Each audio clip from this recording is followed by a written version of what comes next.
I was gonna wait until you started to say something so that I could. You would. Hey guys. It's been a hot minute. It has been about 6 months.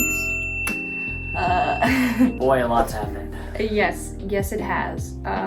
So what happened last? Where we left off, I got done welding the ceiling for the most part, and we were super excited because we're like, oh, we got electric in, so that means that we can work during the winter times a lot easier, and we were really on fire, and we had a good motivation to keep going. Yep.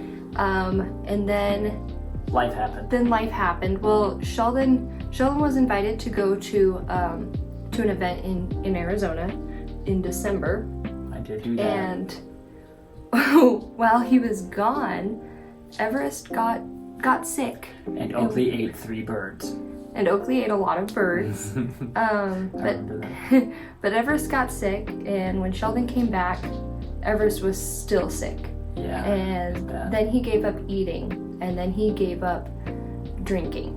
And so by this time, it was about December 15th, and my dad and we take him to the hospital, and we don't know what's wrong with him. They do blood labs, and his CRP levels were at a 68, and that's the blood toxin levels. So under 0 is good, and 10 is really high. So we knew that he had a septic infection. We weren't sure what was wrong with him.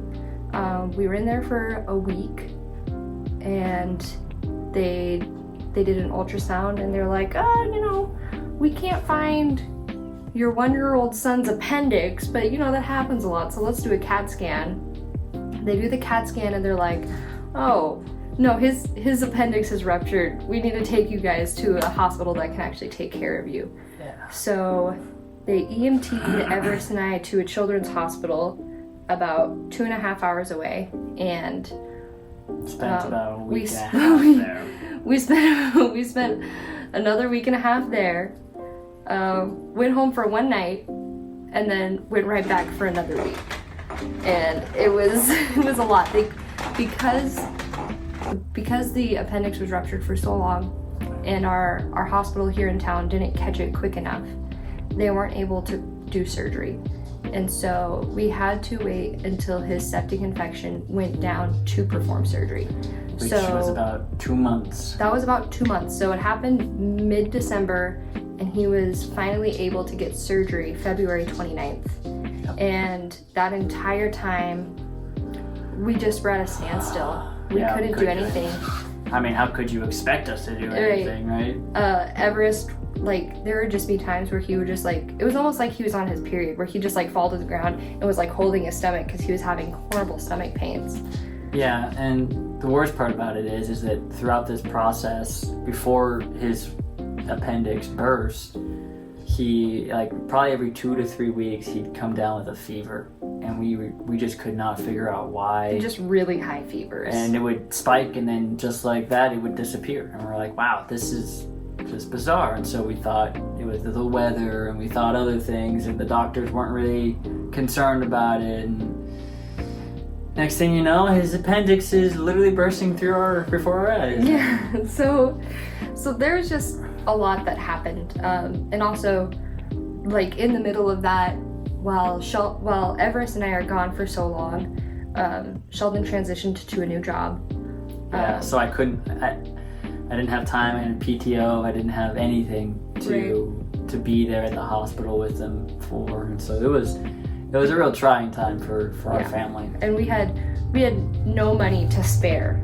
There was no money going anywhere except to gas to drive to the hospital that we needed to get to. I was having PB&Js for lunch. Yeah, and then we could not afford to go grocery shopping. Then just kind of scathing by, and it was really thank you to the community and to the people at our church that offered to bring us dinner, that Venmo'd me so that Everest and I didn't have to eat hospital food while we were there.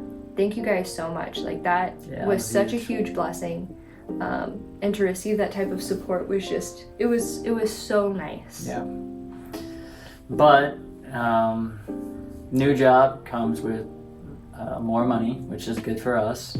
I quit my job, so. And more PTO. Yeah. And benefits, which is very helpful. Last job didn't have good benefits. Right.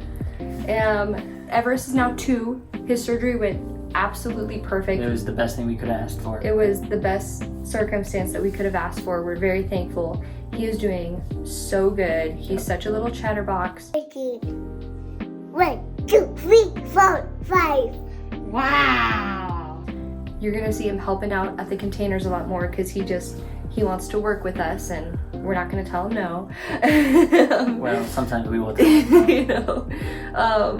But we're ready to get working again, and hopefully we can bring you guys really consistent videos. We have a lot of irons in the stove. We're hoping to, weld the containers. We're hoping to, build our home. We'd like to get into it by next March. 2025. Yep. Yeah, March 2025. So that's our goal. We appreciate you guys sticking around. Yes.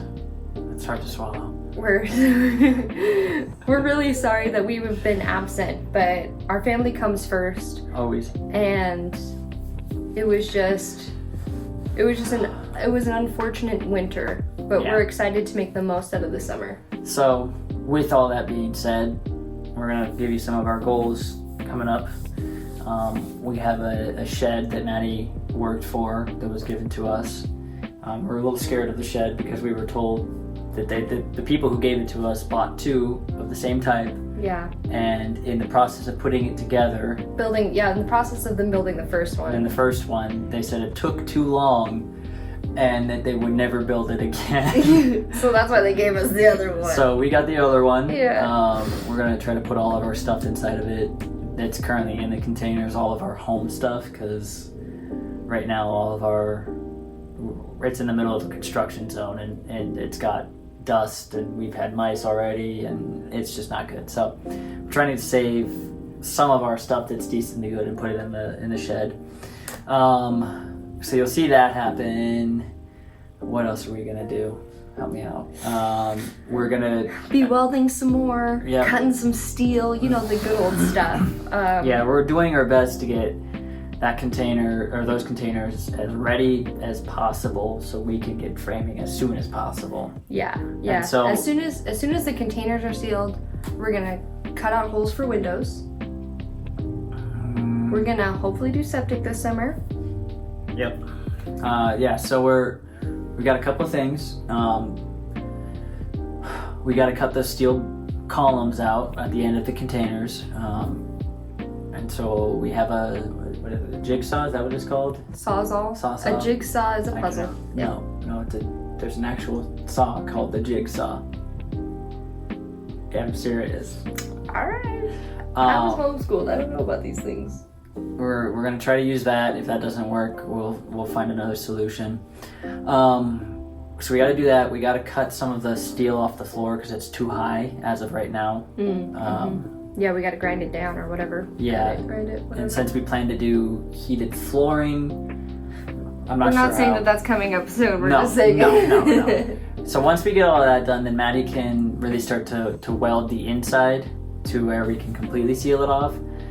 And then we can cut windows and we can start framing and we can do all of that stuff. Yes. Our plans are, we really hope to get septic and a well done this summer. Yeah. And then get framing and windows and doors and everything else that we can possibly get done for the rest of the summer. And then when winter hits, hopefully we'll be able to get out there a lot more than we have been in the past winters. Yeah. And actually get things done. And then once we get through winter, our plan is that we can test everything one more time. Our plumbing, electrical, gas, everything that we can test, we're gonna test and then get insulation out there. Yep. And foam it up. Yep. I guess I guess like our goal isn't necessarily to move into the house next March, but if we can have all of our like our water and septic, and now that we have electric up there, if we can get water and septic, we can at least like get a camper up there Yeah. to live there next March. Yeah, the issue. And so yeah, go ahead. by March we'd move into the camper, and hopefully if we can hustle a little bustle up until November of 2025, make it livable, at the Yeah. bare minimum livable in our containers, because we'd like to not spend a winter in the our- camper. Yeah, we really Yeah, don't. we don't want to do that, but you know, you gotta do what you gotta do. And the issue right now is that we live about 30 to 40 minutes away from our containers, and so it really is more of a project to go out there and Yeah. chore. If we're living up there in a camper over the summer, yes, it's gonna suck. But if we're up there on a day-to-day basis, we will be far more inclined to actually work on the containers Yeah. and get our house finished so that our son can actually have a home and we can actually have a home and And our dogs can play in a yard. without yeah. worrying about getting hit by a car. Yeah. Yeah. So there's a lot happening, but Mhm. we're hopeful. Yep. We're doing good mentally. We just got to get out there and Yep. get her done. Get her done. So thank you guys for sticking around. I thought We you hope said sleeping around. I'm like, what are you doing? we've been sleeping in the same in this the same bedroom. with each other Yeah. at 5. Yeah. Anyways, thank you guys for sticking around. We appreciate you all. If you haven't already, please subscribe. We do plan on posting regularly starting right now. Wow, that was pretty aggressive. Can we make that promise to them? Sure, we can try.